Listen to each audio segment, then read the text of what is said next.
Hello everyone, myself Aditi Sharma. आज हम करेंगे फंडामेंटल यूनिट ऑफ लाइफ का next part, parts of cell, that is part 2।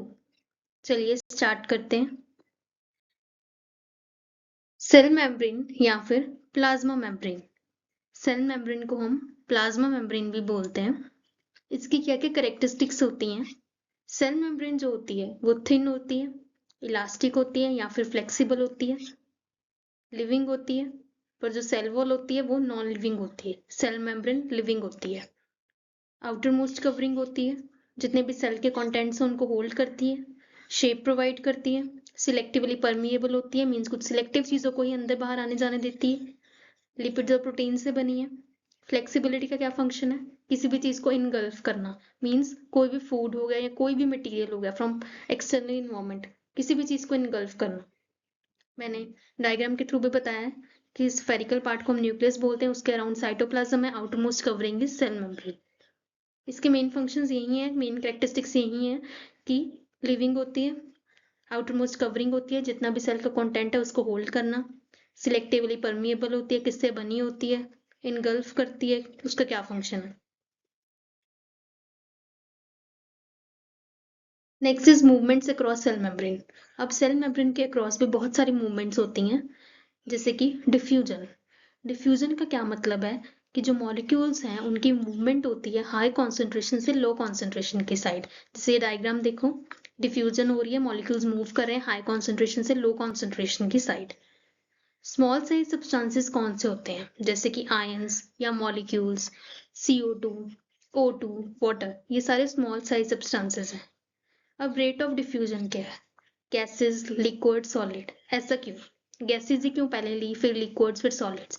Gases में क्या होता है कि जो मॉलिक्यूल्स की बॉन्डिंग होती है वो वीक होती है। जो लिक्विड्स होते हैं उनमें क्या होता है, ज्यादा होती है। सॉलिड्स में सबसे ज्यादा होती है।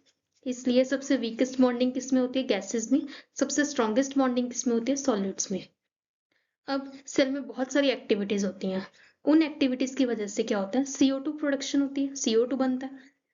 अब CO2 की कॉन्सेंट्रेशन सबसे ज्यादा है अगर हम कंपेयर करें CO2 की concentration in external environment. CO2 की कॉन्सेंट्रेशन सबसे ज्यादा है, तो जिस वजह से क्या होगा कि जो CO2 होगा वो सेल से बाहर आ जाएगा through the process of diffusion. Diffusion की वजह से सेल जो होगा, सॉरी, CO2 जो होगा वो सेल से बाहर आ जाएगा due to process of diffusion. Clear? अब नेक्स्ट है ऑस्मोसिस। ऑस्मोसिस क्या है? Solution solute plus solvent is osmosis. पर सॉल्यूशन क्या होता है, सॉल्यूट क्या होता है, सॉल्वेंट क्या होता है? सॉल्यूशन क्या है, मैंने एक ग्लास लिया, उसमें पानी डाला, फिर मैंने शुगर और सॉल्ट सॉल्ट ऐड किया, फिर मैंने मिक्स किया, तो जो मिक्स करके चीज बनेगी तो वो क्या है, सॉल्यूशन। तो mixture of two components is called solution. अब सॉल्यूट क्या है? पानी में मैंने सॉल्ट और शुगर मिक्स किया तो वो क्या है, सॉल्यूट। सॉल्वेंट क्या है? जिस चीज में मैंने किया तो वो क्या है, वाटर। तो अगर कोई पूछे सॉल्यूट की क्या एग्जाम्पल है तो आप बोलोगे सॉल्ट और शुगर। सॉल्वेंट की क्या एग्जाम्पल है, वाटर। क्लियर? जिस चीज में मैंने डिसॉल्व किया वो क्या था, सॉल्ट और शुगर, और जिसमें मैंने किया वो क्या था, वाटर। तो वाटर क्या है, सॉल्वेंट। सॉल्ट और शुगर क्या है, सॉल्यूट। अब हाइपरटोनिक, हाइपोटोनिक, आइसोटोनिक क्या है? हाइपरटोनिक में क्या होता है, सॉल्यूट ज्यादा होता है, सॉल्वेंट कम होता है। हाइपोटोनिक में क्या होता है, सॉल्वेंट ज्यादा होता है, सॉल्यूट कम है। सॉल्वेंट क्या है, पानी। सॉल्यूट क्या है, सॉल्ट और शुगर। पानी ज्यादा है, सॉल्यूट कम है। आइसोटोनिक में क्या होगा, दोनों चीजें सेम होंगी, सॉल्यूट भी और सॉल्वेंट भी। अब इस स्टेज में क्या होता है, हाइपरटोनिक में सेल श्रिंक कर जाता है, हाइपोटोनिक में सेल स्वोलन, आइसोटोनिक में सेल इक्विलिब्रियम। अब मैंने एग्जांपल लिए रेजन्स की। रेजन्स क्या होता है, किशमिश। क्या होता है कि अब सॉल्यूट ज्यादा है, सॉल्वेंट कम है, तो जो पानी होता है वो कैसे मूव करता है, हाई कॉन्सेंट्रेशन से लो कॉन्सेंट्रेशन की साइड। तो जो पानी होगा वो रेजन से बाहर आ जाएगा, क्योंकि सॉल्यूट ज्यादा है, सॉल्वेंट कम है, पानी तो कम है, तो जो पानी होगा वो रेजन से बाहर आ जाएगा, जिस वजह से जो रेजन है वो श्रिंक कर जाएंगे। अब स्वोलन में क्या है, पानी ज्यादा है, सॉल्यूट कम है, तो जो पानी होगा वो रीजन्स के अंदर आ जाएगा, जिस वजह से जो रीजन्स है वो फूल जाएंगी, क्योंकि पानी ज्यादा है तो पानी अंदर आ गया रीजन से, रीजन्स के, तो वो रीजन्स जो होंगे वो फूल जाएंगी। इक्विलिब्रियम में क्या होगा, सेल मतलब जो रीजन्स है उनके जो अंदर बाहर जो कंडीशंस है वो बिल्कुल सेम होंगी, तो जिस वजह से जो वो स्टेज होगी वो इक्विलिब्रियम में आ जाएगी, रेजन्स जो होंगे वो इक्विलिब्रियम हो जाएंगे, क्योंकि रेजन्स के अंदर बाहर जो कंडीशंस है वो बिल्कुल सेम है। एंडोस्मोसिस एक्सोस्मोसिस क्या है? एंडोस्मोसिस क्या होता है? पानी की मूवमेंट सेल के अंदर। एक्सोस्मोसिस क्या है? पानी की movement outside the cell. Endosmosis means inner, exosmosis means outside. Cell के अंदर दैट इज एंडोस्मोसिस, सेल के बाहर दैट इज एक्सोस्मोसिस। अब नेक्स्ट है ऑस्मोसिस को ही आगे बताया है कि जो इसमें पानी की मूवमेंट होती है, डिफ्यूजन में मॉलिक्यूल्स की मूवमेंट होती है, ऑस्मोसिस में पानी की मूवमेंट होती है, हाई कॉन्सेंट्रेशन से लो कॉन्सेंट्रेशन की साइड। ये याद रखना, डिफ्यूजन में मॉलिक्यूल्स मूव करते हैं, ऑस्मोसिस में वाटर की मूवमेंट होती है। जो सेल होता है वो पानी को एब्जॉर्ब करता है ऑस्मोसिस से, कोई भी एनर्जी नहीं होती इसमें। ये प्रोसेस तब तक चलती है जब तक इक्विलिब्रियम स्टेट ना आ जाए। प्लाज्मोलिसिस क्या होता है? जो भी लिविंग प्लांट सेल है उसकी श्रिंकेज हो जाना, किसकी वजह से? एक्सोस्मोसिस। एक्सोस्मोसिस क्या था? पानी की मूवमेंट सेल के बाहर, दैट इज एक्सोस्मोसिस। तो क्या होता है कि जो प्लांट सेल होता है वो श्रिंक कर जाता है। ये मैंने डायग्राम दिखाया है कि जो पानी की मूवमेंट है वो सेल के बाहर हो रही है, तो दैट इज एक्सोस्मोसिस। अब नेक्स्ट है सेल वॉल। सेल वॉल क्या होती है? सेल वॉल प्लांट सेल्स में होती है, एनिमल सेल्स में नहीं होती।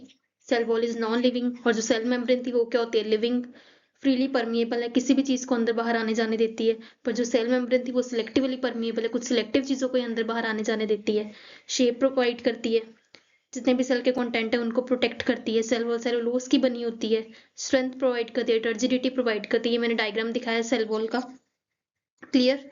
ये सेल वॉल है, ठीक है। मेन फंक्शन यही है कि क्या होता है, नॉन लिविंग है, फ्रीली परमिएबल है, शेप प्रोवाइड करना, किससे बनी होती है, क्या क्या चीज को प्रोटेक्ट करती है, क्या क्या प्रोवाइड करती है। अब नेक्स्ट है difference between cell membrane and cell wall. अब क्या डिफरेंस है? सेल वॉल प्लांट सेल्स में होती है, सेल मेम्ब्रेन दोनों में होती है, प्लांट सेल्स में भी एनिमल सेल्स में भी। सेल वॉल सेल के बाहर होती है, सेल मेम्ब्रेन एनिमल सेल के बाहर होती है, प्लांट सेल्स के अंदर होती है। सेल वॉल नॉन लिविंग होती है, सेल मेम्ब्रेन लिविंग होती है।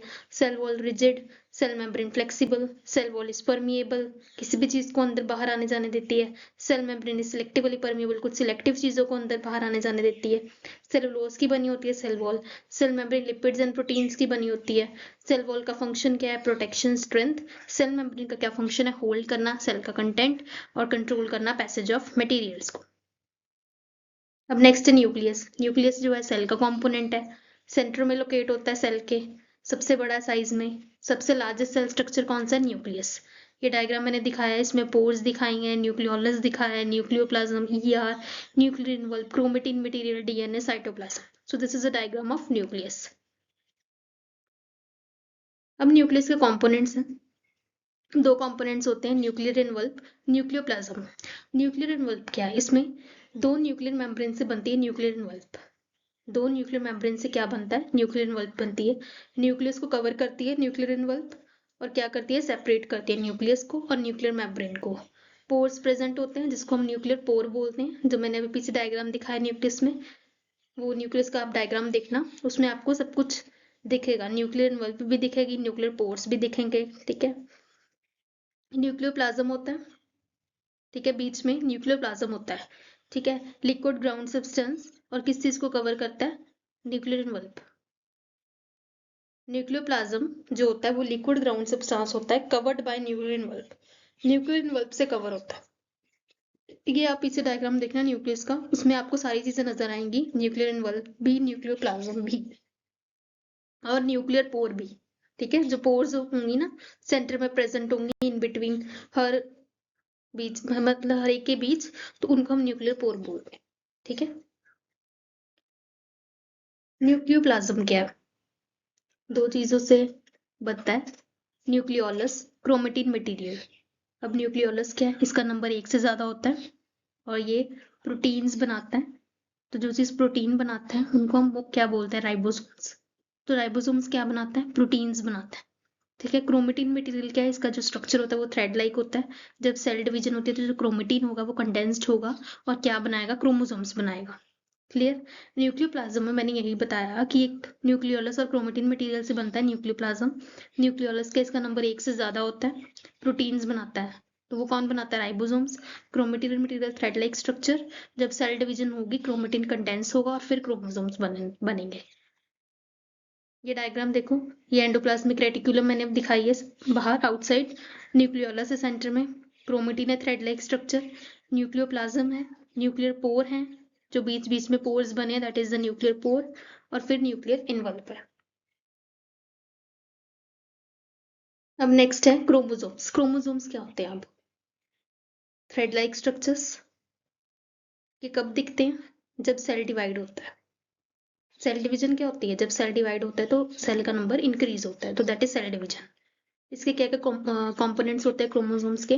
DNA, proteins. डीएनए की क्या फुल फॉर्म है? Deoxyribonucleic acid. प्रोटीन्स क्या है? हिस्टोन्स। डीएनए के अंदर क्या होती हैं? जीन्स। तो फंक्शनल सेगमेंट ऑफ डीएनए को हम क्या बोलते हैं? जीन्स बोलते हैं। इसका मेन फंक्शन क्या होता है? कि जेनेटिक मटेरियल को ट्रांसफर करना वन जनरेशन से next. Clear? So that is chromosomes. ये मैंने आपको डायग्राम दिखाया है क्रोमेटिन का और क्रोमोसोम्स का। क्लियर? इसमें मैंने यही बताया कि क्रोमोसोम्स थ्रेड लाइक स्ट्रक्चर्स हैं, कब दिखते हैं? जब सेल डिवीजन होती है, सेल डिवाइड करता है, क्या क्या कंपोनेंट्स होते हैं क्रोमोसोम्स के? DNA, proteins. डीएनए के अंदर क्या होती हैं? जीन्स होती हैं। ठीक है, तो मेन फंक्शन क्या होता है जीन्स का? ट्रांसफर करना जेनेटिक मटेरियल को एक जनरेशन से नेक्स्ट। नेक्स्ट है साइटोप्लाज्म। साइटोप्लाज्म कहाँ होता है? प्लाज्मा मेम्ब्रेन और न्यूक्लियर इन्वॉल्व के in between, that is cytoplasm. Cytosol means aqueous सा सब्सटेंस होता है जिसको हम साइटोसोल बोलते हैं, साइटोप्लाज्म का। तो साइटोप्लाज्म में क्या क्या चीजें प्रेजेंट होती हैं? सेल ऑर्गेनेलिस प्रेजेंट होती हैं। ये मैंने डायग्राम दिखाया साइटोप्लाज्म का कि आउटसाइड में सेल मेम्ब्रेन है, इन बिटवीन न्यूक्लियस है स्फेरिकल, उसके अराउंड क्या है? साइटोप्लाज्म है। क्लियर? नेक्स्ट इज सेल के टाइप्स। दो तरह के सेल के टाइप्स होते हैं, prokaryotic cell, eukaryotic cell. Prokaryotic cell का क्या साइज है? 1 to 10 माइक्रोमीटर। यूकैरियोटिक सेल का क्या साइज है? 5 to 100 माइक्रोमीटर। प्रोकैरियोटिक सेल में न्यूक्लियस एब्सेंट होता है, यूकैरियोटिक सेल में न्यूक्लियस प्रेजेंट होता है। प्रोकैरियोटिक सेल में न्यूक्लियोलस एब्सेंट होता है, यूकैरियोटिक सेल में न्यूक्लियोलस प्रेजेंट होता है। प्रोकैरियोटिक सेल्स में सेल ऑर्गेनेलिस एब्सेंट होती हैं, यूकैरियोटिक सेल्स में सेल ऑर्गेनेलिस प्रेजेंट होती हैं। So this is the difference of prokaryotic cell and eukaryotic cell. इसका मैं आपको डायग्राम भी दिखा देती हूँ। ये डायग्राम है प्रोकैरियोटिक सेल का और यूकैरियोटिक सेल का। क्लियर? प्रोकैरियोटिक सेल में अब देखो कैप्सूल है, राइबोसोम्स है, डीएनए है, ये थ्रेड लाइक सा। क्लियर? सेल वॉल है, प्लाज्मा मेम्ब्रेन है, साइटोप्लाज्म है, ये सारा कुछ प्रोकैरियोटिक सेल में है।